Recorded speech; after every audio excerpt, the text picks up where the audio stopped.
Good day and great health. My name is Dr. Jerica Sarka of Ohio Specific Chiropractic. I'm a pediatric, family wellness, and upper cervical specific chiropractor. I practice in Youngstown, Ohio.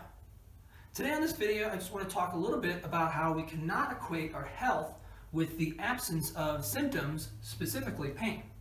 How can this be?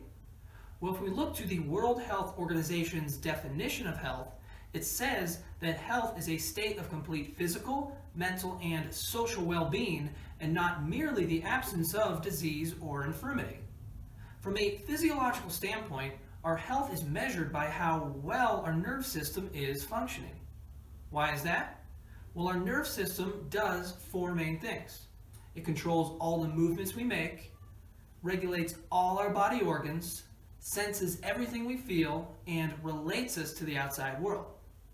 Our nerve system is considered the master control system for these reasons. Now, nerves can get stressed. When nerves get stressed, it affects their sensitivity, perception, and behavior. There are three major types of stresses that we encounter in our day-to-day life. They are physical, chemical, and emotional in nature. Now, it's the job of the brainstem to adapt to these stresses and bring the body back into balance. When the body is in balance, we have spine balance and we have nerve ease. This means our nerve system can function at an optimal level. What is an optimal level of our nerve system? We have optimal nerve sensation, perception, and behavior. This equates with healthy function. Now, sometimes in our life, the brainstem cannot adapt to all the stresses that affect our body. When the brainstem cannot adapt to a stress, it creates an abnormal compensation. One type of abnormal compensation we deal with as chiropractors is a vertebral subluxation. A vertebral subluxation is a physical presentation of an abnormal compensation. A vertebral subluxation creates spine imbalance and nerve tension. This then creates a disruption in nerve sensation, perception, and behavior. We now have a suboptimal state of nerve function. When we have a suboptimal state of nerve function, we are now in the realm of abnormal function. Now, a vertebral subluxation can be painless. How can this be? Well, only 10% of our nerves actually sense pain. So we can have a vertebral subluxation affecting 90% of our nerves, but if those 10% that are sensing pain are not affected, we can go on our day-to-day life living at a suboptimal level. In this example, I drew a heart, or a cartoon version of a heart, and how a subluxation is affecting the nerves that supply the heart. A vertebral subluxation can affect any and all nerves of the body because the brainstem is the connecting area between the brain and the rest of the body. There is a connecting nerve fiber found in the brainstem that is related to the whole body. Now, if we let this vertebral subluxation be and we do not correct it, and if we're not in any pain, over time a vertebral subluxation can create abnormal tissue. And abnormal tissue creates even more compensation, creating more spine imbalance and more nerve tension. This then creates more nerve disruption in its sensations, perceptions, and behaviors. Here then we create even more abnormal function. Abnormal tissue can be painless. And if it's painless, we usually just let it be. And over time, abnormal tissue can create damaged tissue.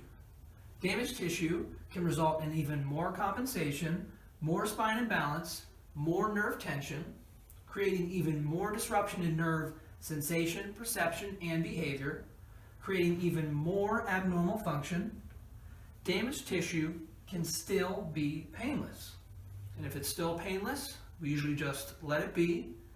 And even over more time, damaged tissue can then start to create pain and symptoms. At this point, with pain and symptoms, we've created even more compensation, more spine imbalance, more nerve tension, creating even more disruption in nerve sensation, perception, and behavior, creating even more abnormal function. Here then is that point where we start to sense pain. The major alarm bells of the body start to go off.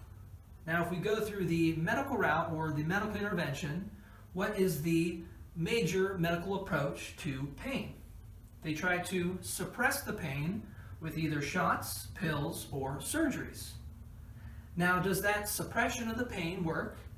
Yes, it does. It usually only works 10% of the time because at this point, we're only affecting 10% of the nerves, those nerves that sense pain. But if we add even more time to the equation, more often than not, those first rounds of shots, pills, and surgeries start to wear down and wear off. Here's now where then we start to enter a crisis mode. When we're in crisis mode, we're at our optimal amount of abnormal compensation. We're at the highest amount of spine imbalance, nerve tension.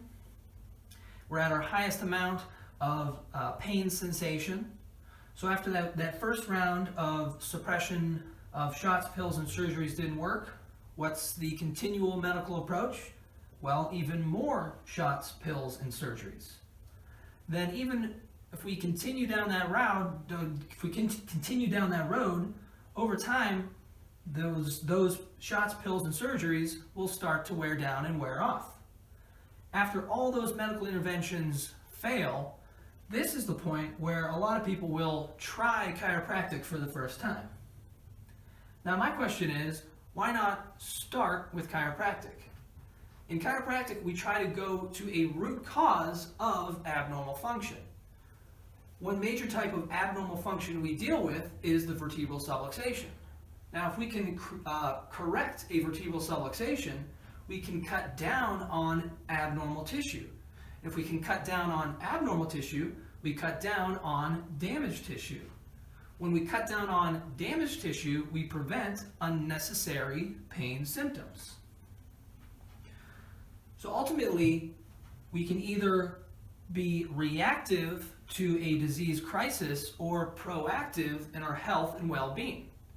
In chiropractic, our major goal and our aim is to be proactive with your health and well-being. So my final question is, why not try chiropractic first? Thank you very much for listening. Again, my name is Dr. Chiropractic. You can check me out on my website at ohiospecific.com. Thank you very much.